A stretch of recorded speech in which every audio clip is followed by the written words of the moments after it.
Assalamualaikum warahmatullahi wabarakatuh. Pemirsa Hari Raja Channel yang berbahagia, saya mau cerita tentang demo tanggal 10 Agustus kemarin. Itu saya diajak oleh para aktivis Solo untuk bergabung ke Jakarta. Mereka berbondong-bondong naik mobil lewat jalur darat, tapi saya menyampaikan tidak berangkat karena saya tahu siapa Jokowi.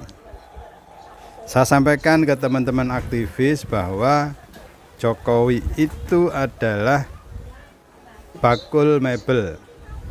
Dulu sebelum jadi presiden, sebelum jadi wali kota dan gubernur DKI. Jadi dia beda dengan Presiden Soeharto, presiden kedua kita. Dalam sejarah tercatat bahwa Presiden Soeharto ketika di demo mahasiswa pada 98 itu karena dia seorang negarawan, dia meletakkan jabatannya. Dia memilih berhenti dari jabatannya sebagai presiden karena menyayangkan dan tidak menginginkan ada perpecahan di rakyatnya. Tidak ada benturan antara rakyat dengan aparat. Maka dia menyatakan mengundurkan diri dari presiden, lalu digantikan oleh Habibie. Presiden-presiden yang lain seperti SBY, Megawati, Habibie, Gus Dur itu juga menyelesaikan jabatannya dengan legowo, ikhlas, tidak mempertahankan dengan berbagai cara. Tapi presiden kita yang baru ini, Presiden Joko Widodo atau yang akrab disapa Jokowi, itu beda, memang beda.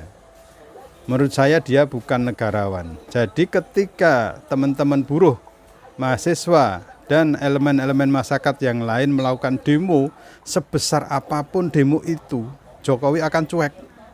Dia tidak akan mempedulikan demo, terserah, sak kesele, istilah Jawane gitu, sak keselmu, tak tinggal lungo. Padahal memang waktu itu kepada pers Jokowi sempat menyampaikan bahwa dia rindu di demo, kangen di demo rakyatnya. Tapi ketika di demo kabur dia. Saya sampaikan itu ke teman-teman aktivis Solo yang berangkat ke Jakarta. Saya tidak menyertai, tapi saya akan mendukung dari Solo. Dan ternyata benar, sampai di sana itu demo itu sampai menjelang subuh belum selesai. Mereka bertahan untuk mengepung Istana Negara, di Monas dan sebagainya. Ternyata yang terjadi, Jokowi malah piknik dalam tanda kutip dengan para artis ibu kota. Dia meninggalkan istana dan uji coba LRT Jabodebek yang jalan tikungannya itu bermasalah. Bersama artis-artis ibu kota, ada Cak Lontong, ada Ari Lasso, ada Rosa dan sebagainya. Artinya apa? Artinya dia tidak peduli rakyatnya mau demo kayak apa, silahkan. Cobalah kita bandingkan dengan yang terdekat adalah ketika Anies Rashid Baswedan menjadi gubernur DKI Jakarta. Dia di demo. Yang dilakukan apa? Bukan meninggalkan mereka, tapi mendekati para pendemo, diajak dialog, diajak nyanyi bersama-sama, satu nusa satu bangsa. Promosi Pak Anies nih. Ini luar biasa. Artinya Anies Baswedan sebagai gubernur waktu itu lebih humanis menghadapi kritik yang diberikan kepadanya, tidak anti kritik, tidak kupingnya tidak tipis terhadap kritik. Beda dengan Jokowi. Jokowi tipis kupingnya, ketika dikritik dia bilang, itu kan kecil, nggak apa-apa, tapi orang-orang di belakangnya akan bergerak. Seperti Rocky Gerung sekarang, dia bilang kecil, tapi orang-orang di belakangnya bergerak untuk melaporkan Rocky Gerung. Lalu dicari pasal yang tepat untuk menjerat Rocky Gerung.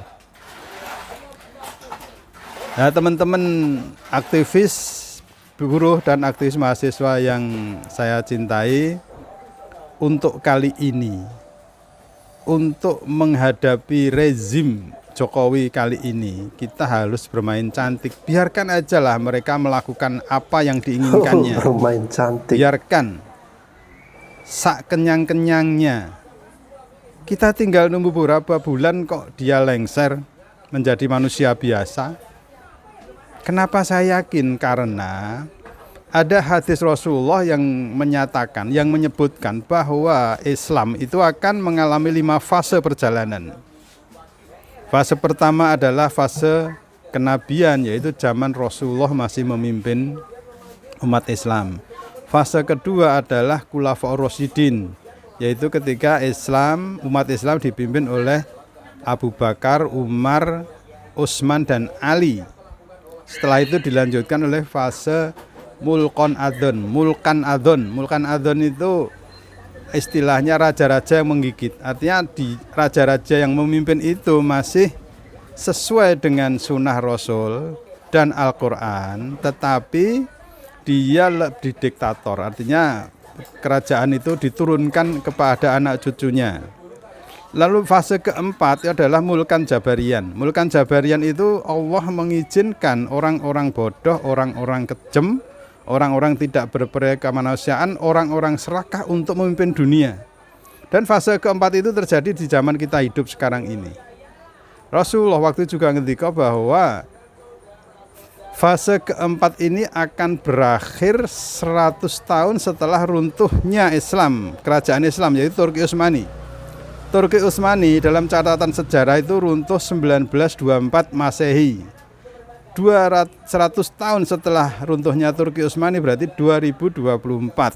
Artinya saya lebih percaya dengan ngendikan Rasulullah bahwa 2024 itu adalah sunatullah, bergantinya rezim dari Mulkan Jabarian menjadi rezim yang amanah, rezim yang bekerja memimpin rakyatnya berdasarkan Al-Quran dan As-Sunnah.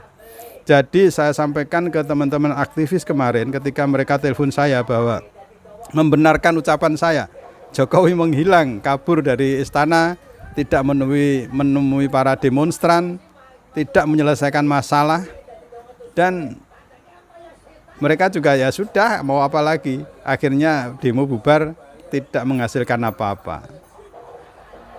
Nah, saran saya ke teman-teman aktivis adalah udahlah, ditunggu aja. 2024 itu tidak lama, ya, 1 tahun itu betul. tidak lama. Ini enggak sampai 1 tahun Jokowi secara konstitusional akan turun dari jabatannya karena masa jabatannya habis. Dia sudah melakukan berbagai cara untuk bertahan, memperpanjang masa jabatan, membuat presiden 3 periode, lalu mengkriminalisasi Anies Baswedan dengan Formula E-nya, menjegal lewat pencopetan Partai Demokrat oleh KSP Muldoko, meskipun akhirnya gagal, semua gagal. Yang terbaru, yang terakhir langkah dia itu adalah menggugat undang-undang pemilu lewat Mahkamah Konstitusi supaya batasan umur presiden, calon presiden dan calon wakil presiden yang waktu itu disebutkan 40 tahun diturunkan menjadi 35 tahun. Denny Indrayana, Profesor Dr. Denny Indrayana yang sekarang bermukim di Melbourne, Australia, itu sudah membaca bahwa ini bukan masalah hukum tapi politik, karena 35 tahun itu adalah usia Gibran Rakabuming, anaknya Jokowi yang tertua. Jadi memang skenarionya supaya Gibran bisa maju cawapres. 75% kabar yang saya terima, dia adalah kan jadi cawapresnya Prabowo. Dan Denny Indrayana percaya kemungkinan besar gugatan itu akan diterima karena ketua MK-nya adalah adik ipar Jokowi yang menikahi Idayati, janda Hari Mulyono. Jadi kita tunggulah episode selanjutnya dari Jokowi ini. Mudah-mudahan dia sadar bahwa di akhir masa jabatannya mestinya dia menorehkan sesuatu yang baik, yang harum, sehingga dikenang masyarakat sebagai presiden yang baik. Tapi kalau dia menorehkan hal-hal yang kurang baik, ya kita tunggu nanti setelah tidak jadi presiden akan jadi apa dia. Itu mungkin himbauan saya, cerita saya tentang Presiden Jokowi. Insya Allah kita akan dilindungi Allah. Assalamualaikum. Ternyata benar guys ya. Kedewasaan itu jangan diukur dari segi umur ya. Karena belum tentu orang yang sudah berumur atau lebih tua lebih dewasa ya. Itu tidak menjamin ya. Bahkan ada yang anak muda justru terlihat lebih dewasa daripada orang tua atau orang yang sudah berumur. Nah, contohnya adalah si bapak ini ya.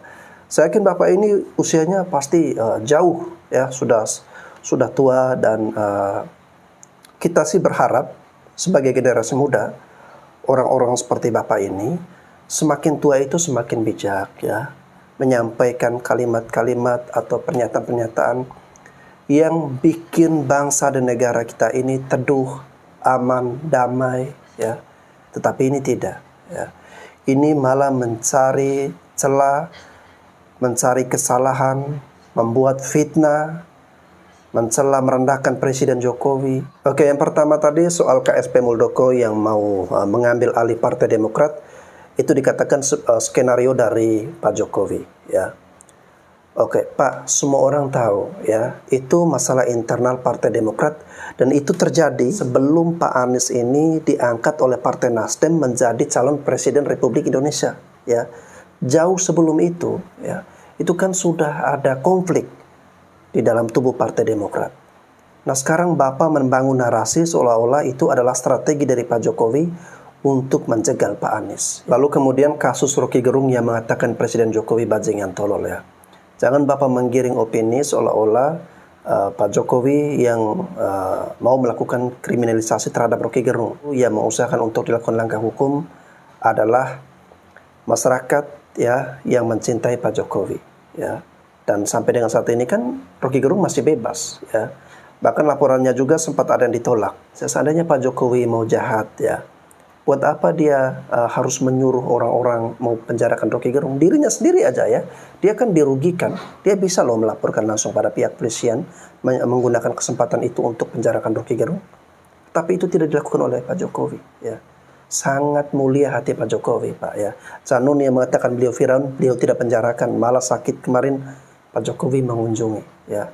Lalu kemudian ada yang menggugat ke MK untuk batas usia pencalonan presiden dari 40 diturunkan menjadi 35 ya. Lalu Bapak mengaitkan dengan Gibran. Pak, asal Bapak tahu ya, yang mengupayakan untuk menurunkan batas umur dari 40 ke 35 itu adalah tim dari Pak Prabowo ya. Karena memang ada strategi dari Pak Prabowo untuk menjadikan Gibran ini sebagai wakilnya. Soal demo 10 Agustus kemarin ya, kenapa Pak Jokowi tidak menemui para demonstran ya? Pertanyaan untuk Bapak ya, menemui untuk apa Pak? Ya, untuk apa?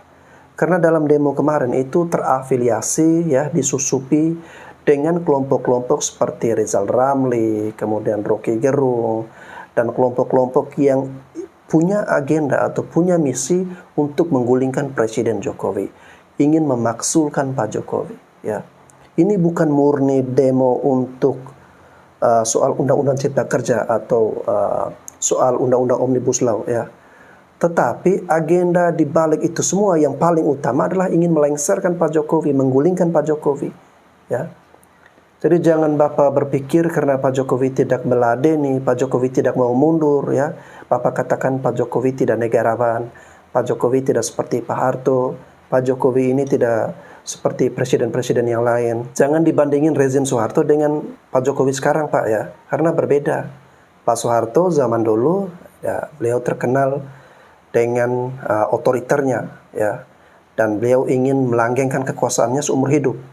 Berbeda dengan Pak Jokowi. Pak Jokowi sudah mengatakan beliau tidak berminat menjadi presiden 3 periode ya. Nanti di tahun 2024 nanti beliau akan turun ya. Kita masyarakat Indonesia menginginkan Pak Jokowi beliau dipilih dari awal dengan cara yang terhormat ya, dipilih oleh masyarakat sesuai dengan aturan, dengan undang-undang, dan beliau juga nanti turun juga harus dengan terhormat sesuai dengan aturan, dan sudah terpilih presiden yang terbaru baru boleh beliau diturunkan ya, dengan cara yang baik-baik, bukan dengan cara-cara yang tidak beradab, cara-cara yang tidak manusiawi, mau menggulingkan atau melengsarkan Pak Jokowi ya. Bapak juga harus mempertimbangkan ada 80% lebih masyarakat Indonesia yang mencintai Pak Jokowi saat ini.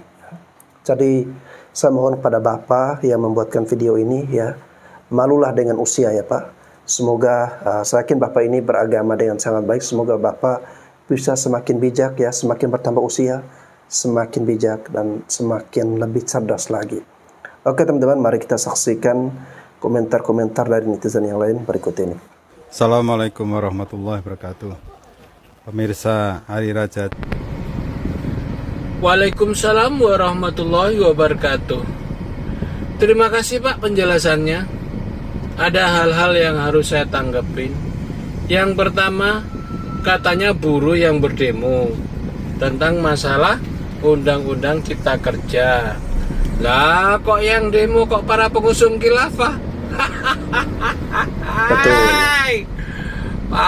Pak. Itu yang pertama. Yang kedua, perubahan seperti apa yang Bapak inginkan? Pak Jokowi bukan pengecut Pak, demi bangsa dan negara, berurusan dengan dunia internasional pun dilawan. Paham ya Pak ya? Paham ya Pak? Pak, Bapak itu digaji berapa Pak? Coba Pak, melek Pak, Indonesia ini sudah maju Pak, dipegang Pak Jokowi, mengatasnamakan orang Solo. Dikasih berapa Pak bayarannya Pak? Belani Anies.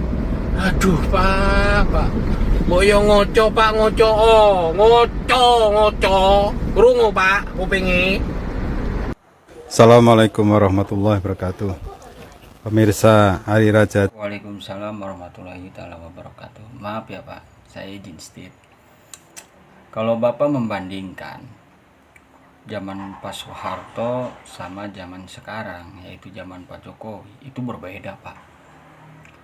Demo dulu sama demo sekarang jangan disamakan. Kalau demo dulu itu benar-benar murni hati suara rakyat. Karena dulu waktu di zaman Pak Soeharto ekonomi benar-benar jatuh. Kekuasaan Pak Soeharto, kalau menurut pandangan saya, hanya memperkaya golongannya sendiri, hanya memperkaya keluarganya sendiri.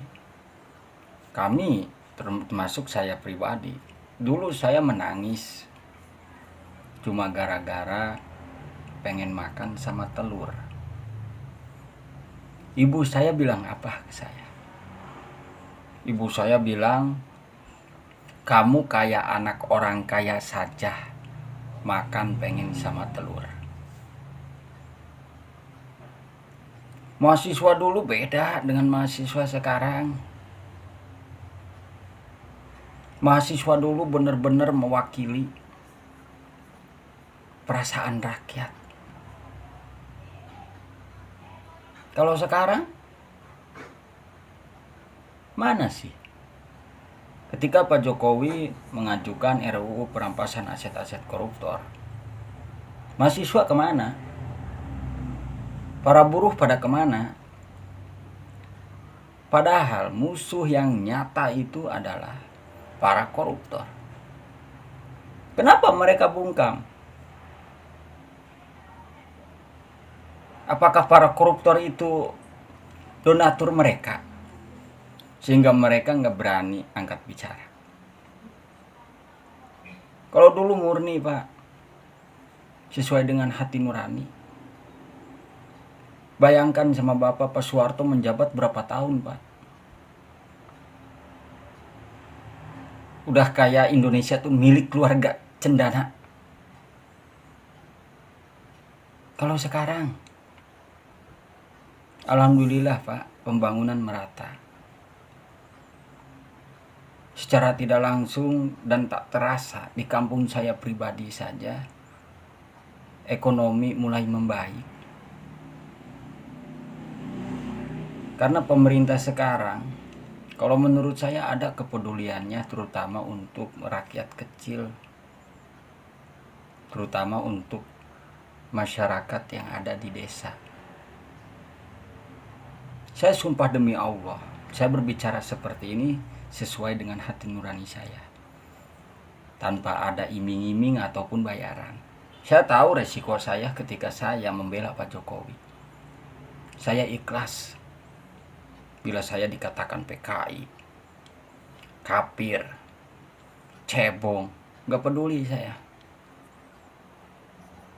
Karena guru saya berpesan kepada saya, sampaikan yang sekiranya benar. Banyak Pak di kampung saya dulu waktu di zaman Pak SBY. Banyak rumah kumuh yang tidak layak huni, hanya terbuat dari bilik bambu. Kalau sekarang Pak, alhamdulillah ada perhatian dari pemerintah.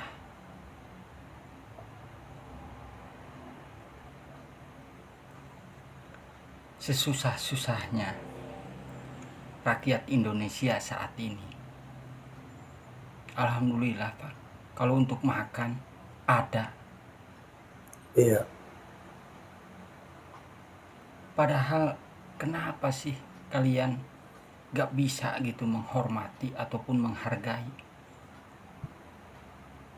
Kalau cuman bisa berbicara, jangankan Bapak, saya juga bisa Pak. Gak perlu berpendidikan tinggi kalau hanya untuk merendahkan atau menghina seseorang. Saya juga bisa Pak, meskipun saya sendiri bukan orang berpendidikan. Saya sering Pak bepergian keluar kota mengendarai sepeda motor. Kebetulan saya anak motor Pak. Saya tahu di jalanan seperti apa. Saya tahu perubahan-perubahan di setiap daerah kayak gimana. Saya bingung. Setiap ada yang nganggur nyalahin Pak Jokowi.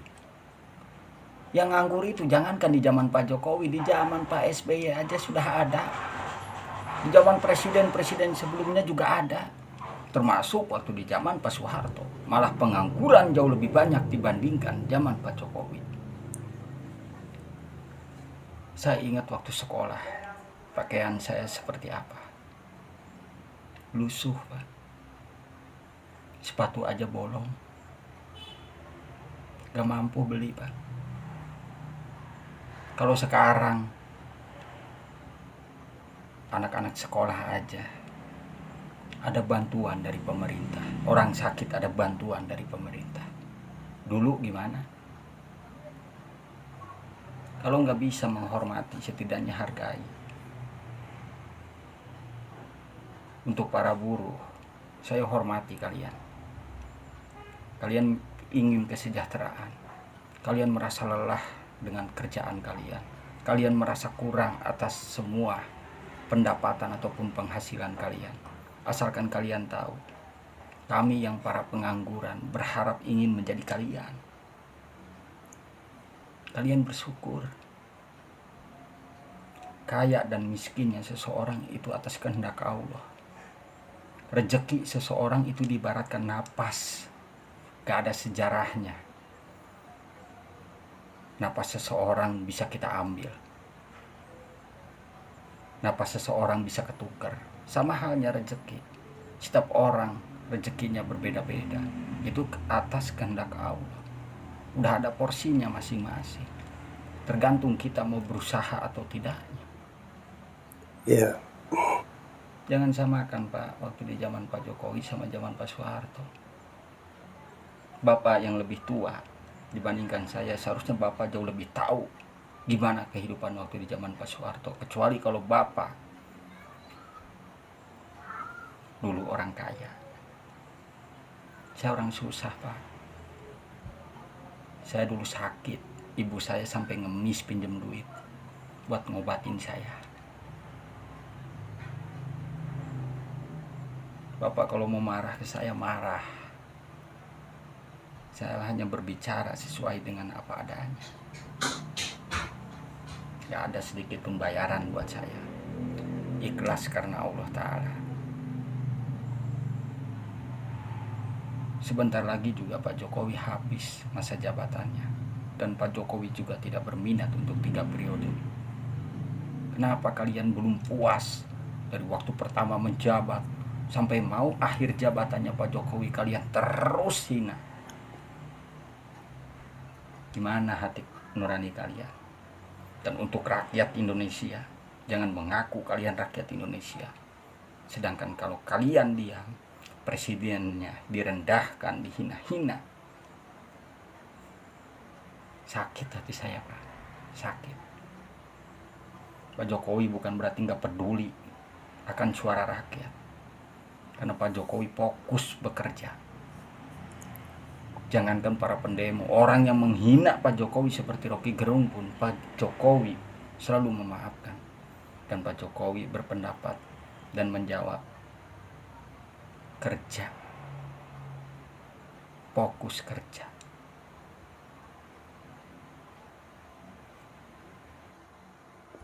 Wow, luar biasa ya dari abang siapa nih? Israel Putra Siliva ya. Jadi saya cukup terharu ya dengan kisah yang disampaikan oleh abang kita ini. Ya, seperti yang saya jelaskan tadi guys ya, umur tidak menjamin kebebasan seseorang ya.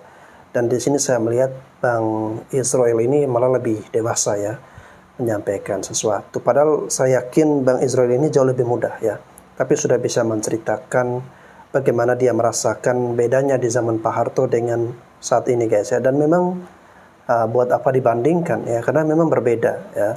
Kalau di zaman Pak Harto barang memang murah guys, tetapi untuk membeli itu, mendapatkan itu tidak bisa dirasakan oleh semua orang ya, hanya orang-orang tertentu ya. Tetapi zaman sekarang ya, orang miskin pun bisa beli motor ya, orang miskin pun punya handphone ya, dan semua barang dapat kita beli meskipun harganya mahal. Saya sepakat dengan apa yang disampaikan oleh Bang Israel tadi ya, bahwa Pak Jokowi ini lebih memilih memusatkan perhatian, fokus benar-benar untuk bekerja ya. Karena sebentar lagi beliau akan selesai dengan masa jabatannya sebagai presiden ya. Jadi di detik-detik atau sisa-sisa masa kepemimpinan beliau ingin menuntaskan semuanya, beliau ingin menyelesaikan semuanya dengan betul-betul. Oleh karena itu beliau membutuhkan konsentrasi dan fokus ya. Dan kalau sudah selesai, tinggal nanti pemimpin berikut melanjutkan semua pondasi-pondasi yang sudah diberikan atau ditanamkan oleh Pak Jokowi ya. Oleh karena itu pemimpin selanjutnya ya, kita butuh yang meneruskan tongkat estafet dari Pak Jokowi ya. Bukan pemimpin yang mau mengacak-acak, mau mengubah lagi, mau merubah-rubah perubahan segala macam, yang nanti justru kita mulai lagi dari awal, mulai lagi dari nol ya, membuat bangsa kita nggak maju-maju ya. Oke teman-teman, terima kasih sudah menyimak dan menyaksikan konten ini. Tetap semangat dan kita doakan semoga Pak Jokowi selalu dalam lindungan Tuhan Yang Maha Kuasa. Amin. Saya Bastian Sebo, sampai jumpa lagi.